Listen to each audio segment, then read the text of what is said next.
everybody, Abigail Ryan is my name and I'm based in Teagasc in Moorepark. I'm just going to go through a couple of things about the upcoming breeding season on dairy farms.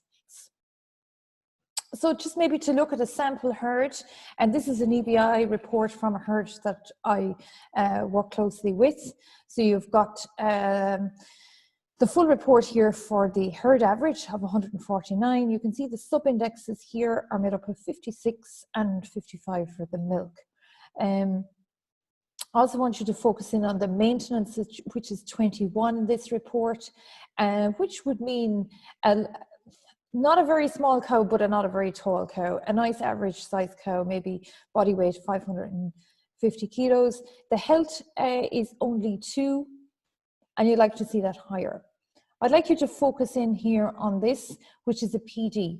So you can see here the fat and protein kilos, which is what you're paid on. 9 plus 1 plus 6.1 kilos for the protein comes to 15.2 kilos of fat and protein is what this herd on average is capable of delivering over the base cow. But what I'd really like you to look at then is the young stock.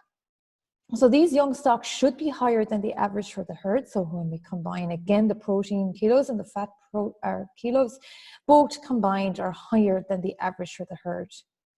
These fat and protein percentages are very, very important, and they're very, very positive here. You can see that there is an increase over the average. So that means this farmer has been picking and selecting good genetics over the last few years. And you can see the breakdown here for his 2020 cows is really, really good. And it's good to see that his fertility subindex is lifting. So he's on the way to maintaining a good 305-day calving interval. So just on the base cow production, many people ask me this question, and this is a slide courtesy of ICBF. So if you look at the base cow in a perfect world is capable of producing 6,000 kilograms of milk solids. And if you look at the fat kilos and protein, that's 236 kilos of fat and 207 kilos of protein, which is over 400 kilos of butter fat and protein kilos. So if you select a bull from your list with 300 kilos of milk, plus 300 of PD, plus 12 kilos of butter fat, plus 10 kilos of protein, you can see then, add this to the base cow, the daughters have the potential of producing 6,344 kilos of milk, 248 kilos of fat, and 217 kilos of protein, because you add the 10 here to the 207. So they're going in the right direction. Some people then wonder, oh, if I pick a bull at 0 kilos or minus 50 kilos, would that drop my yield? Perhaps slightly, but the most important thing is that you're focusing on the fat and protein kilos. The base cow still has plenty of kilos. And most of you in Ireland now are being paid on these two constituents. So that's a simple explanation. That's the second slide that kind of says the same thing. How now do you find this bull list? So you go to ICBF.com and you click on genetic evaluations, and then you click on the active bull list. So I've also put the link here to the actual web page. So then you will get the bull list. There's quite a lot of bulls on this active bull list, so forgive me for not having the script any larger, but you will have to go in yourself and check for that list. So if you look at the number 1 bull here, and again, it's difficult to read the EBI, I think it's 370. There's a really good breakdown of milk and fertility, so it's a very fertile cow with excellent solids. Combined fat and protein are 35 kilos. So that's the type of animal you want, but he won't do it all on his own, so that's why you need to pick a team of bulls. So you can check in your own time on the ICBF website for that ICBF bull list. After working with a discussion group this morning on Zoom, we came up with the suggested criteria, and after looking at some of the reports. So these are the suggested criteria for selecting bulls, and that would be that on average, your team of bulls should have an EBI of 270. The fertility subindex should be 120. The milk subindex should be 80. The calving 40. The beef 15. Health 3+. Maintenance 0 to 29.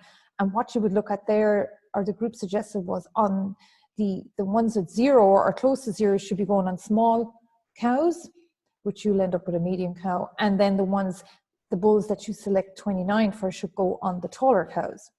The PD for fat and protein kilos combined should be minimum of 18 kilos. Fat and protein percentage should be positive all of the time. And for heifers, use the calving difficulty figure of less than 5%. If you're using Jersey bulls, use sex Jersey, use the criteria up here, but also use the best Jersey that are available on the list. Now, some technical questions came in from the group this morning, and I have put these slides together, which will help you as well. So they're the next slides, and just compiled based on questions submitted by Greenfield Academy 2. So the target heifer weights are included, the body condition score, there's some really interesting information about that and how important it is, synchronization protocols, and synchronization is probably a must on most farms, particularly in heifers. So please use it on heifers. And then the breeding process steps, which I used to use on the Greenfield farm. There's quite a lot of steps, but you can use it if it's helpful to you. So just looking here at heifer target weights, you've got Holstein Friesian, and you have the different weights here for the animal that it should be. For example, Holstein Friesian should be 350 kilograms at breeding.